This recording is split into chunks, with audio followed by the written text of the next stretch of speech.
Pour s'installer ici. Et ces manches, on n'a pas fini. Bonjour, bonsoir, tout dépendra de l'heure à laquelle vous regarderez cette vidéo. On se retrouve aujourd'hui pour que je vous fasse un update lecture sur ce que j'ai lu depuis le début du mois de novembre. Parce que effectivement, les vidéos bilan à la fin du mois de 1h22, c'est un petit peu excessif. Donc on va essayer ce format-là.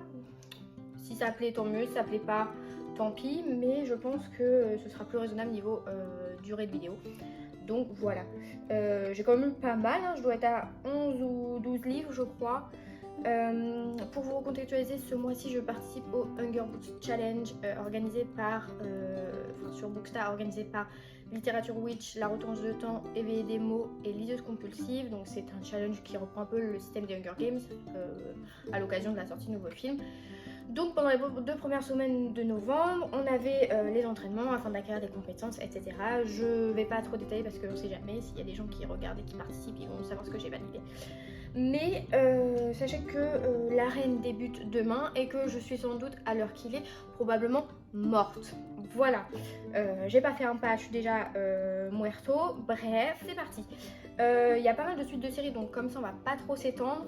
Je vais essayer de résumer à peu près convenablement les premiers tomes, même si ça fait longtemps que je les ai lus pour la plupart. Donc écoutez, on va voir. Donc je vous dis pas dans l'ordre pour lequel j'ai lu parce que je me rappelle pas et la pile est un peu n'importe comment. Mais j'ai lu le tome 2 de Magic Charlie que je voulais me garder pour vraiment le mois de décembre parce qu'il fait très hiver. Au final, il y a l'hiver, mais c'est pas non plus omniprésent, donc j'ai pas été trop perturbée de le sortir maintenant. Écoutez, j'ai été très contente de retomber dans l'univers. Il faut savoir que Magic Charlie, c'est une série jeunesse. Je crois que c'est une auteure française. J'y mettrai pas ma main à couper, mais il me semble.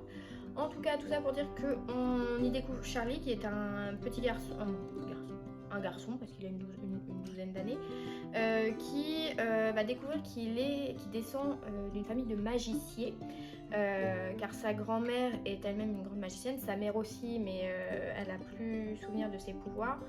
Et en fait, sa grand-mère, elle, a une espèce d'Alzheimer. Enfin, il va se rendre compte qu'elle est atteinte d'une maladie parce qu'on lui a volé ses souvenirs. Et donc, du coup, le premier tome, c'est la quête d'une solution pour redonner les souvenirs à sa grand-mère. Et donc, il va découvrir ce monde fantastique. Il va avoir des acolytes, des petites créatures. C'était très sympa. Ça faisait vraiment bien son taf. En plus, petite symbolique, on a de la bonne représentation parce que c'est un héros qui est de couleur noire, donc c'est toujours preneur. Enfin voilà, donc dans ce tome 2, on reprend, je sais pas si on reprend directement à la fin des aventures du tome 1, mais j'ai pas eu de mal à me remettre dedans, j'avais lu un résumé spoilant avant, donc c'était vraiment nickel. J'ai trouvé que celui-là était un peu plus dynamique, il y avait un peu plus d'action, je l'ai préféré je pense au tome 1. Et je pense qu'avec la suite du mois, je vais clore la trilogie en enchaînant avec le 3e tome. Donc je pense que dans mon bilan de fin de mois, on aura un avis global sur la série. Mais en tout cas, c'est une très bonne série jeunesse. Si vous avez envie de l'offrir ou même de la lire, si vous avez aimé Harry Potter, Gardien de Cité Perdue, enfin toute cette génération de lecture là, je pense que ça fera bien le taf. En plus, c'est bien gros, on adore. Donc voilà pour ça, c'était une très bonne lecture. Ensuite, une lecture un peu en demi-teinte. J'ai lu le premier tome de Une couronne de lierre et de verre, qui est le premier livre publié dans cette maison d'édition qui est Olympe. Donc on a un très bel ouvrage relié, hein, vraiment de ce côté-là. On a un super taf sur l'objet. Que dire Claire Legrand, j'ai dans ma palle. Alors, enfin une palle. C'est en VO, j'ai Furyborn que j'avais passé partout à l'époque et je m'étais dit ouais quand je vais commencer la VO. J'ai toujours pas commencé la VO. Mais bref, tout ça pour vous dire que c'est une auteure qui m'a intriguée. Donc là de voir une traduction, je me dis pourquoi pas. C'est un tome 1, je sais pas si je l'ai précisé. En tout cas, sur Bookstyle, il a pas fait l'unanimité. C'était un très mitigé ou sans plus ou quelques très bons avis, mais voilà. Je voyais dire que l'héroïne était insupportable et que la romance machin et que l'intrigue machin. Bon, écoutez, moi j'ai voulu commencer, j'ai fait abstraction de tout ça. Au final, qu'est-ce qu'il en ressort? On rencontre Gemma Ashbourne qui est une... je sais pas si... Oui, c'est pas une princesse mais c'est une fille de très très bonne famille, très aisée, il lui parlait Dieu, etc. Donc il y a de la magie dans sa famille, elle est plutôt bien dans la classe sociale, vous voyez.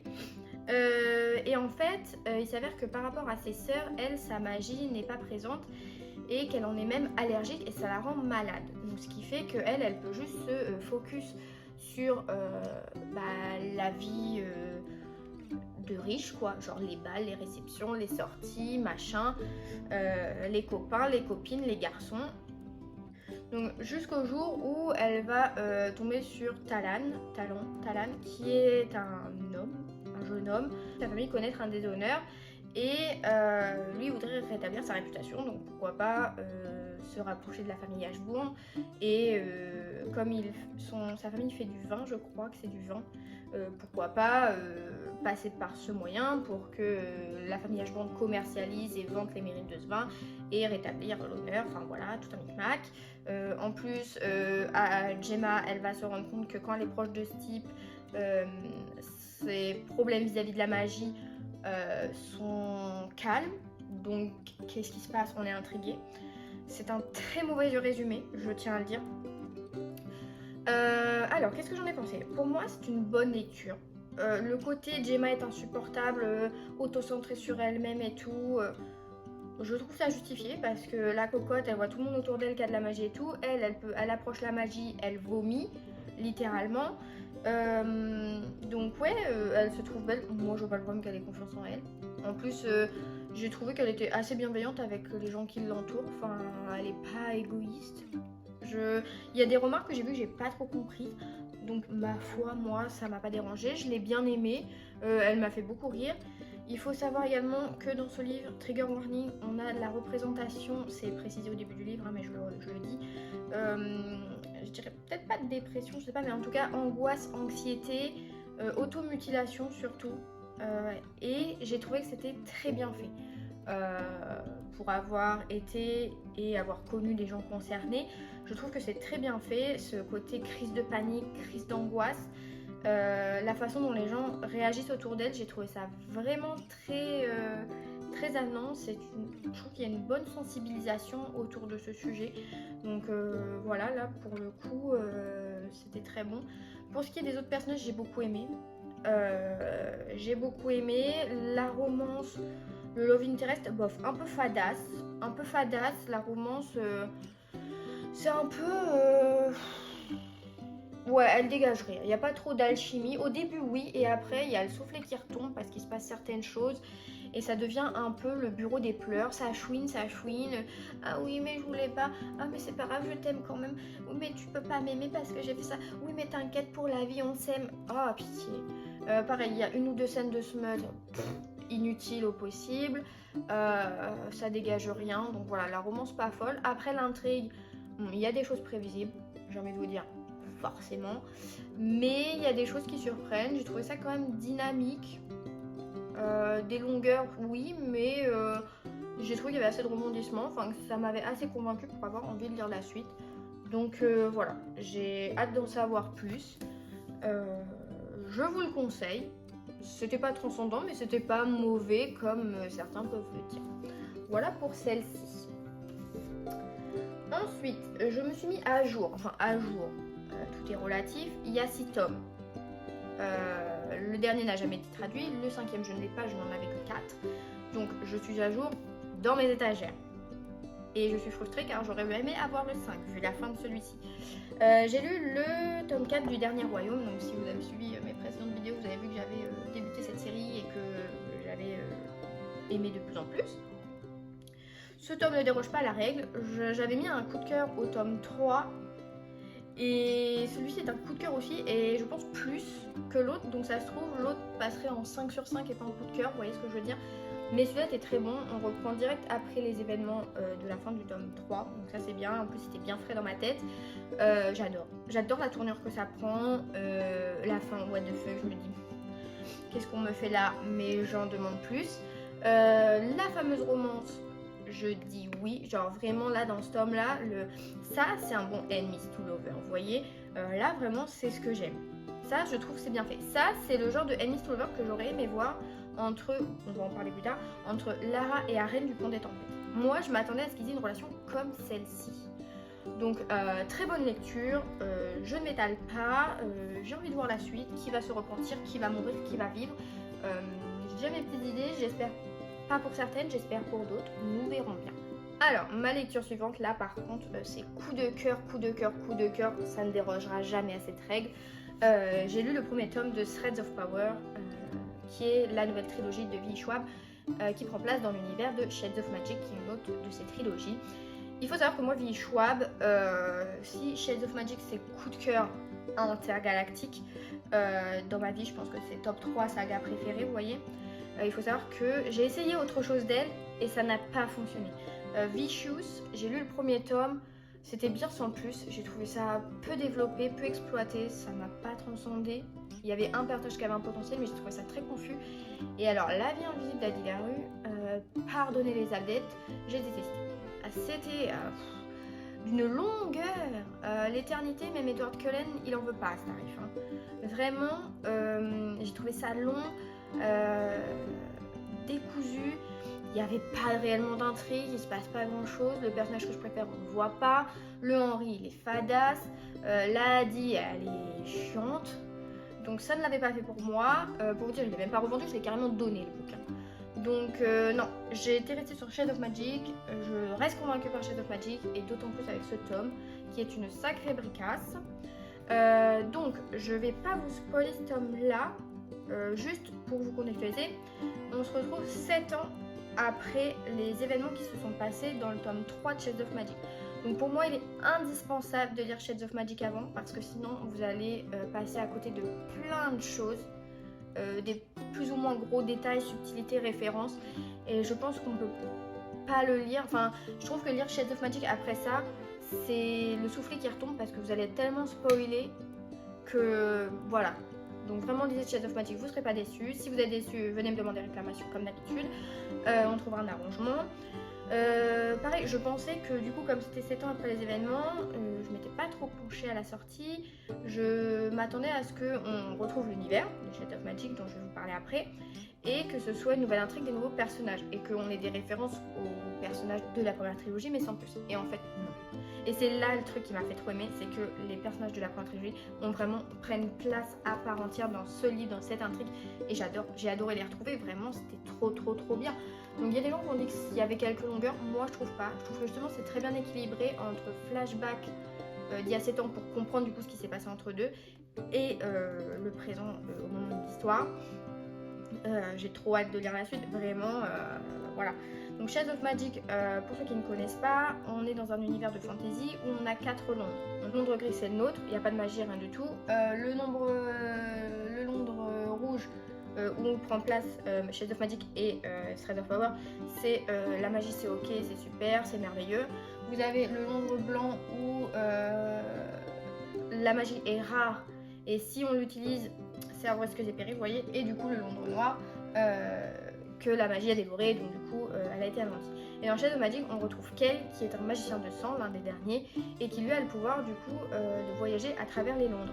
Sauf que la seule règle, c'est que tu peux voyager à travers les Londres, mais tu ne peux pas ramener d'objet d'un autre Londres. Et un jour, il y a un objet qui va être là, et il va se faire dérober par... je vais avoir son nom, Lila. Et du coup, bah, il va devoir la retrouver, machin, et enfin, vous voyez, genre, trop bien, genre, j'ai adoré, et je pense que dans la trilogie, je suis en train de tout décaler, c'est une catastrophe. Je pense que le tome 3 est mon préféré parmi les 3, donc pour vous dire, en plus c'est le plus gros. Mais voilà, c'était pour moi un sans faute, en plus je trouve la couverture trop belle, ce petit machin là, trop chou, et le personnage de Tess, ou Tessa, est vraiment intéressant, donc c'était un plaisir et je vous le recommande millement. J'ai voulu lire 1000 fois et chaudement. On a fait un petit mash-up. Enfin bref, vous allez voir que j'ai vraiment eu quasiment que des bonnes lectures. Il n'y a pas de déception. Ah si, je vous parlerai après. Non, je vais faire l'interlude maintenant.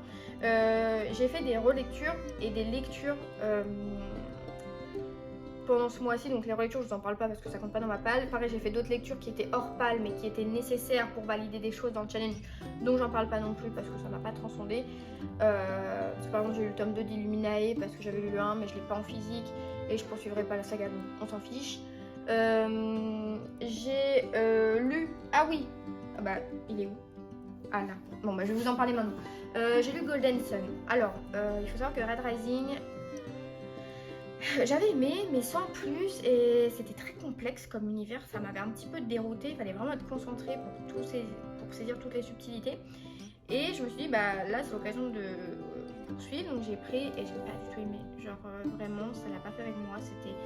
En fait, je trouve les personnages antipathiques. J'arrive pas à avoir d'empathie pour les personnages, et les révélations, elles m'ont pas... Genre, bah ouais, à un moment tu te fais avoir, c'est là, bah ouais, on l'avait vu venir, pas toi, mais bon, c'était gros comme une maison, mais c'est pas grave. Donc c'était pas fou, donc ouais, j'ai mis 1 étoile, et il y a Justine de Boudoir des mots sur Booksta qui m'a dit que c'était l'un des meilleurs livres qu'elle avait lu. Donc je sais pas si c'est moi qui suis passée à côté ou si je l'ai lu trop vite par rapport au challenge, je l'ai pas savouré, vous voyez ce que je veux dire. Donc je vais pas me débarrasser de la trilogie parce que j'ai aussi le 3. Je me dis que peut-être un jour je le relirai à tête reposée, voir si mon avis est définitif ou pas, ou si je le découvre autrement. Mais voilà, c'était pas fameux, c'est je dirais ma déception ouais, de ce mois-ci pour l'instant. Donc écoutez, il restera là. Et puis un jour peut-être nous nous réconcilierons. En parlant de réconciliation, si vous me suivez sur Booksta, vous avez sans doute passé mon avis légèrement tranché sur le premier tome du Pont des Tempêtes, où je disais que je ne comprenais pas l'engouement. À l'heure actuelle, je ne le comprends pas toujours, mais c'est pas grave. Parce que tout le monde dit là, ouais, Lara, ouais, la romance.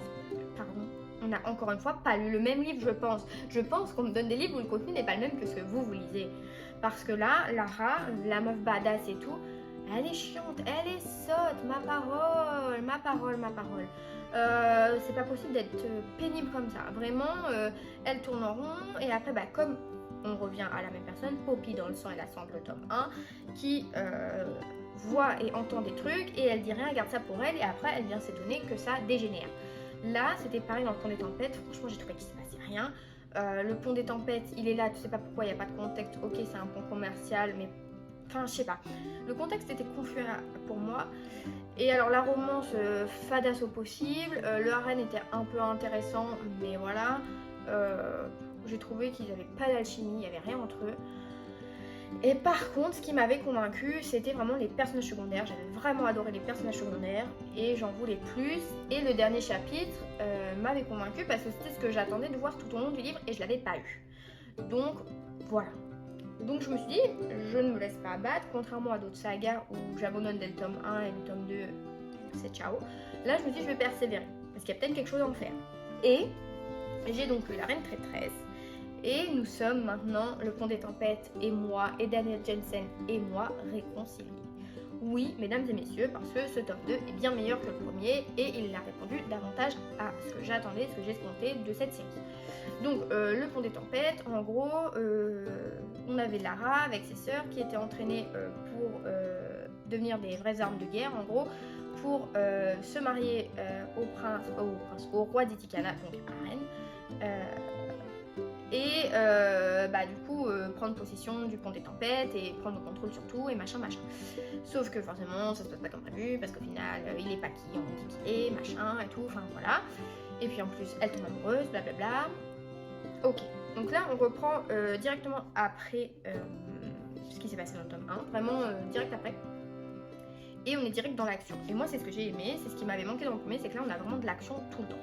Il se passe tout le temps quelque chose, donc alors oui, des fois c'est réglé en 2 coups légaux, la fin et un élément un peu tiré par les cheveux, hashtag requin pour ceux qui savent. Hormis ça, là j'ai vu la Lara que je m'attendais à voir dans le premier et que je n'avais pas vu. Là pour le coup, oui, elle est bien déterminée et tout. C'est même limite le harem qui devient casse-pied, j'allais dire un autre mot, mais il est casse-pied dans ce tome. Vraiment, il est là et puis il voit Lara comme une chose toute fragile et tout, qu'il faut qu'elle fasse rien. Frérot, elle a été entraînée toute sa vie pour te mettre le couteau sur la gorge et te la trancher. elle sait ce qu'elle fait. Laisse-la tranquille. Vraiment, ces hommes qui objetisent les femmes, on n'en peut plus, d'accord. Lui vraiment était trop chiant. Des fois, j'ai envie de lui dire, mais vas-y, tais-toi, tu vas tout faire capoter, tu nous saoules. Donc pour le coup, c'est vraiment un sacré retournement de situation par rapport au tome 1. Enfin bref, tout ça pour dire que ouais, l'action, machin, bon, la romance toujours, moi elle me passe au-dessus de la tête, j'en ai rien à faire. Quoiqu'elle est un peu plus sympa là-dedans, un peu plus chien et chat, vous voyez, mais casse pas trois pattes à un canard. Non, vraiment, par contre, les personnages secondaires sont trop cool.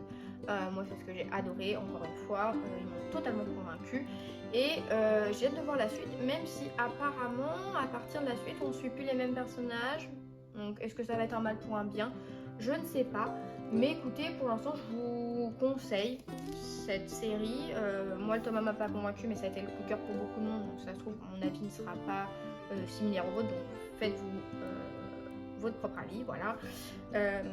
Mais c'était un très bon moment. Je suis ravie d'avoir persévéré avec notre cher Pont des Tempêtes.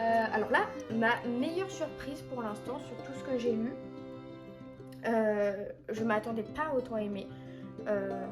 Genre vraiment, je m'attendais pas du tout à autant aimer. J'ai donc lu le tome 1 de Blackwater.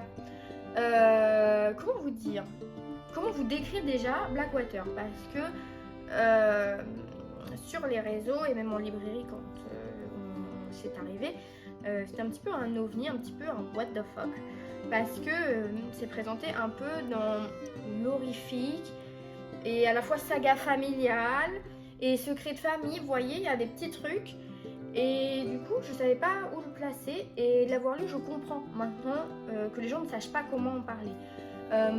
Donc, on suit la famille Casquet qui vit à Perdido. C'est où Perdido? C'est dans le sud de l'Alabama. Et qui sont propriétaires avec d'autres grandes familles de Syrie pour faire du bois. Voilà, pas de mauvaise interprétation. Et du coup, alors, saga familiale, de base saga familiale. Et puis dans ce tome-là, en fait, on est en 1919 et je crois qu'elle s'appelle la Perdido, la rivière. La Perdido, il y a eu la crue, donc la ville a été inondée. Et du coup, forcément, ça engendre des problèmes financiers, ça va faire des gros coups. Et les gens vont avoir peur que ça revienne, etc. Donc, et on suit du coup, au début de ce livre, Oscar, qui est l'un des fils Casquet, qui travaille à la Syrie de sa famille, et qui, en furetant dans la ville pour récupérer ce qu'ils peuvent récupérer, s'il y a des survivants, etc., ils tombent sur Elinor, qui est une jeune femme dans une chambre d'hôtel, toute seule, avec sa valise. Et donc ils vont la recueillir, ils vont l'emmener, je dis il parce qu'il est avec Greg, son domestique. Parce que du coup, on est dans un contexte où on a des champs de canne à sucre, les domestiques sont noirs, les noirs vivent dans un petit truc à côté. Voilà. Je préfère préciser parce qu'il y a des gens qui peuvent ne pas être emballés par ça. Mais du coup, ils prennent cette jeune femme, ils la ramènent et tout autour de cette jeune femme va y avoir un mystère. Dès le début, il y a un mystère autour de cette jeune femme. Et moi, c'est le truc qui m'a fait poursuivre ma lecture. Quoi qu'il arrive, même si j'avais pas aimé l'écriture, je n'aurais pas pu abandonner ce livre. Parce que dès la fin du premier chapitre, il y a un truc et on veut savoir. Et je sais pas par quelle magie l'auteur il a fait ça, mais il a su me happer directement avec son histoire. Et même tous les personnages, genre, il y a un truc... on a une dimension mystique. Je dirais mystique, peut-être pas fantastique, je sais pas. Mais il y a un truc qui plane. Et pour moi, voilà, la luminosité, là, le soleil, il a dit c'est ciao. Là, c'est pas bon pour nous. Enfin bref, j'espère que vous me voyez toujours. Je pense. Je vais vérifier. A priori, oui, on se voit toujours. Donc je disais, ouais, il y a un truc mystique. Il y a une atmosphère dans ce livre qui fait que vous êtes envoûté. Moi, j'ai trouvé ça envoûtant. En plus, c'est très court. Et donc j'ai le 2 que je lirai, je pense, dans la deuxième partie de novembre. Et j'avoue que je pense que si j'avais eu les 6, je pense que je pourrais enchaîner les 6 sans aucun problème. Parce que là, j'ai trouvé ça vraiment super. Il y a des personnages qu'on déteste et pourtant, des fois, on arrive à leur trouver des circonstances atténuantes. Et si on va les détester, il va y avoir une explication qui fait que, peut-être que... Et moi, ce que j'aime dans les sagas familiales, c'est un truc débile, vous allez me dire, la meuf, elle est trop bizarre, c'est que j'aime bien quand les familles sont respectueux de leurs domestiques. Vous voyez, genre là, oui, forcément, Zeddy, c'est une des jeunes enfants qui est noire, qui fait parfois certaines corvées, elle peut pas aller dans l'école des blancs, vous voyez. Et le truc, c'est que c'est jamais mal fait, mal dit. Vous voyez, oui, on a du racisme, bien sûr, parce que ils sont pas tous au même rang. Mais je trouve qu'il y a un respect où on les traite pas mal. Enfin, encore une fois, là, comme avec les gens blancs la dernière fois, je me suis en train de me faire des ennemis. Mais je trouve que même, par exemple, dans la villa aux étoffes que j'ai remarqué ça, donc là, c'était pas des noirs forcément. Mais avec les domestiques, je trouve qu'il y a une vraie relation d'humain. Où on va pas les insulter, on les rabaisse pas plus bas que terre, enfin, je sais pas, mais en tout cas j'aime bien cet aspect là, les personnages sont très cool, j'ai trop hâte de lire la suite parce que là je veux savoir le fond et j'ai quand même peur qu'on ne sache jamais le fond de l'histoire. Genre, on nous fait des petits indices, on fait nos hypothèses, on se dit que c'est forcément ça et je me dis, attends, je regarde là parce que c'est ma pause de midi, je dois retourner au travail et du coup, faudrait que j'arrive en retard. Mais franchement, j'ai lu qu'un tome, mais pour l'instant, je vous le conseille trop. Alors, je dirais à partir de 15-16 ans, parce qu'il n'y a rien de grave. Et la fin, elle m'a laissé genre. Je disais, mais est-ce qu'on peut vraiment faire ça? Genre, ça m'a étonnée sans m'étonner. Enfin, ce livre m'étonne. Cette série, elle me. Je sais pas, j'ai hâte de savoir. Vous voyez, genre vraiment lisez. Lisez. Alors, pour la suite, là c'est pépite. J'ai lu ou relu, mais ça fait tellement longtemps. J'ai lu Hésitation. Alors quoi? Me direz-vous, qu'est-ce que t'as? Qu'est-ce que j'ai? Ça va pas. Enfin, si ça va, mais je sais pas si c'est parce que je l'ai lu au moment où c'était sorti et qu'après j'ai tellement vu le film parce que Hésitation c'est l'adaptation que je préfère. Et du coup, celui-là m'a paru, quand je l'ai relu du coup, j'avais l'impression de faire une nouvelle lecture. C'est pour ça que je dis que je l'ai lu et pas relu parce que j'ai l'impression de redécouvrir totalement les choses. Et je sais pas si c'est parce que j'ai trouvé que l'adaptation elle est vraiment trop dans ma tête et que je la trouve vraiment trop bien que là ça m'a paru un peu fade. Genre j'étais choquée, c'est que l'action elle arrive que à partir, de toute façon je peux vous spoiler, tout le monde connaît Twilight. Enfin, vous voyez dans le film on a vraiment voilà, c'est ça qui m'a manqué, c'est le point de vue. Là on est du point de vue de Bella tout le temps. Et en fait dans le film on est du point de vue omniscient. Donc on a des petits passages quand le Riley, là l'Empire Nouveau-Né, il va chez elle pour renifler ses vêtements et tout. On voit des fois des passages où il y a les nouveau-nés, etc. Avant qu'on les découvre à la bataille. Et en fait, dans le livre, comme on n'est que du point de vue de Bella, on n'a pas cet aspect omniscient de voir du côté des vampires nouveau-nés. Et donc, du coup, c'est très perturbant. Parce que, ouais, je vous dis, pour moi, il a commencé à se passer des choses. Alors, attendez. À partir du chapitre 17. Et en fait, tout là, il se passe rien. Genre, il se passe que dalle et ça m'a perturbée parce que du coup, à partir du chapitre 17, c'est au moment, vous savez, la fête après le diplôme où les culottes et les quelaines vont s'allier. Et du coup, en fait, il se passe, c'est que ça. Et la bataille finale, elle est genre que. Enfin, la bataille finale, la bataille, elle est que là. Et du coup, comme on est du point de vue de Bella, dans le film, on voit la bataille, on voit quand ils s'affrontent et tout, et pas dans le livre du coup. Et du coup, c'est trop chiant. J'ai trouvé ça super chiant, j'ai trouvé ça super lent et long du coup. Et ça m'a un peu, ça m'a un petit peu cassé mon truc de l'image que j'avais de Twilight. Mais après, c'est pas la faute des livres parce que en soi, je sais qu'avant de voir le film, j'avais adoré le bouquin et pareil pour les autres. Mais là, du coup, j'étais un petit peu de marbre, si je puis dire. C'est, voilà. Mais ouais, Par contre, je trouve que Bella est pas très chiante. À la limite, je trouve que c'est Edward qui est super chiant. Genre, comment on peut être team Edward? Prends Jacob, ma fille. Ah, vraiment. Là, ouais, non, demi-teinte. Bien, mais parce que je m'attendais en fait à tellement d'actions que j'étais un peu déroutée. Donc, je lirai le 4, peut-être pas celui-là. Alors, je vais pas le garder. Je vais dire, je garde le meilleur pour la fin, mais du coup, non. En parlant d'adaptation, J'ai lu. Là, je pense que je me lance dans une expérience sociale, vous voyez, pour le bien fondé du peuple. J'ai repris le journal d'un vampire. Alors, comment vous dire qu'après avoir refermé ce tome, je ne critiquerai plus jamais les choix de la série. Je ne critiquerai plus jamais Julie Plec de ce qu'elle a fait de la série. Parce que c'est n'importe quoi ce bouquin. Franchement, j'en parlais avec une amie qui est venue manger l'autre jour qui m'a dit ah bah moi j'avais lu les 3 ou 4 premiers quand j'étais au lycée, donc avant la série. Et du coup on peut comprendre que les gens qui ont lu les livres, ils soient anti-série. Comment ça? On peut pas comprendre d'être anti-série quand on lit ça. Genre, en fait, j'arrive pas à me mettre à la place d'un lecteur lambda qui découvre. Parce que moi, je sais plus si j'avais lu le 2, je crois que j'avais lu que le 1 à l'époque. Et après, j'avais lu la série, et après, je les avais tous achetés parce que je me dis, waouh, trop bien. Vous voyez? Et entre temps, j'ai aussi acheté le journal de Stephen, et je me dis, waouh, trop bien, parce que là, c'est vraiment la série, vous voyez? Et quand j'avais lu le 1, je m'étais dit, bon, déjà, faut faire abstraction, là, Elena, elle est blonde, on n'a pas Caroline au même endroit, il n'y a pas de Jérémy, et Bonnie, elle est en cliché de Stephen, et trop bizarre, et what the fuck, vous voyez? Donc après, je peux comprendre, on prend des libertés dans une adaptation, pas de souci. En revanche, là, c'est pas une liberté. En fait, je veux continuer à la lire, parce que je veux voir jusqu'où la farce est poussée.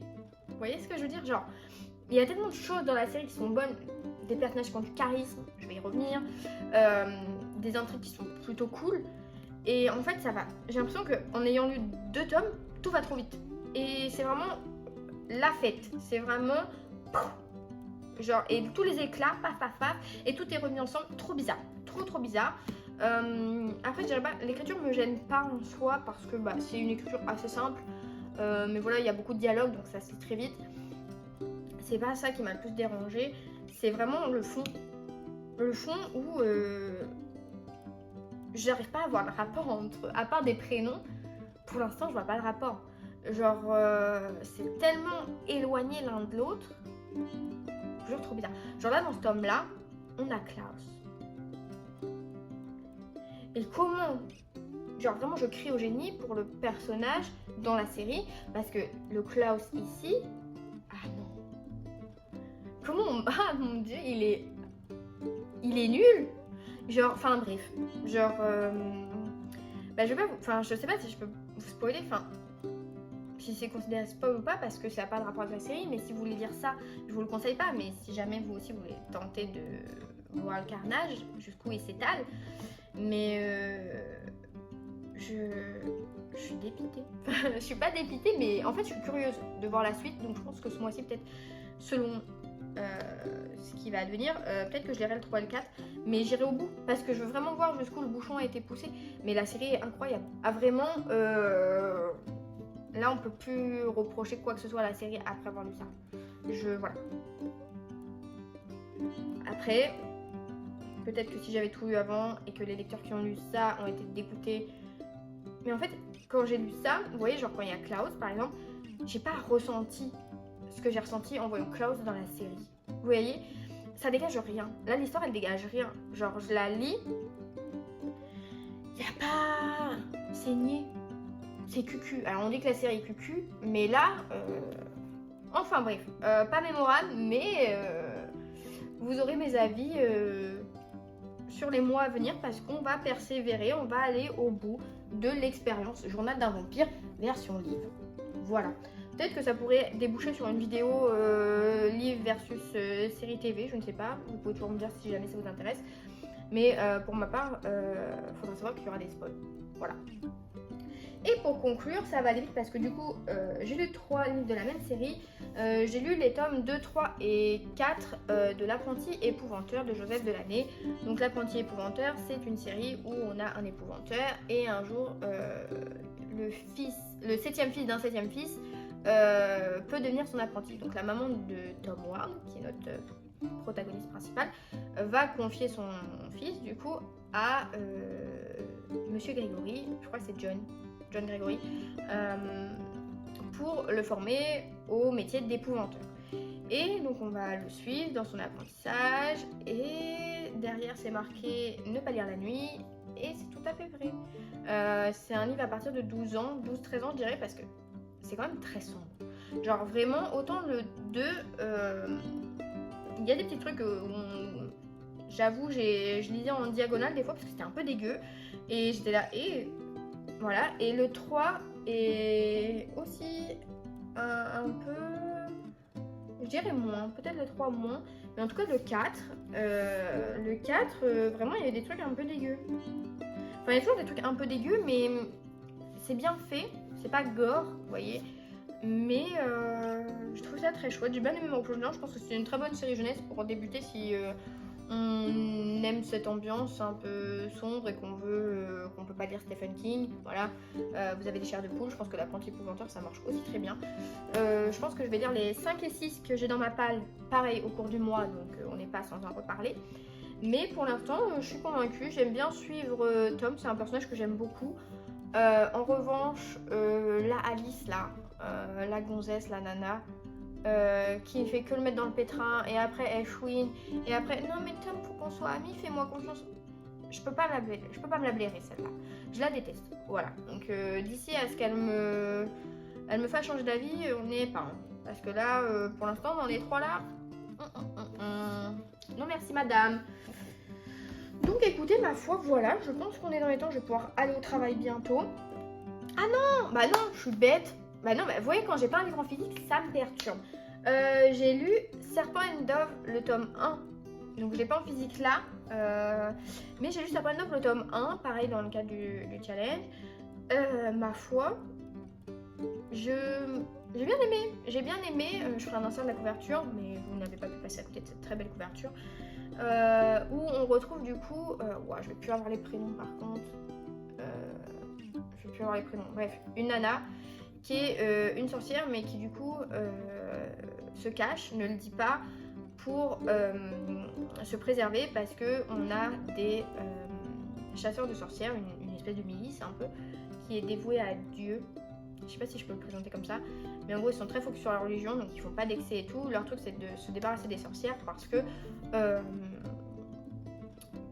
bah, c'est un fléau pour eux et c'est contre nature et il faut les mettre au bûcher.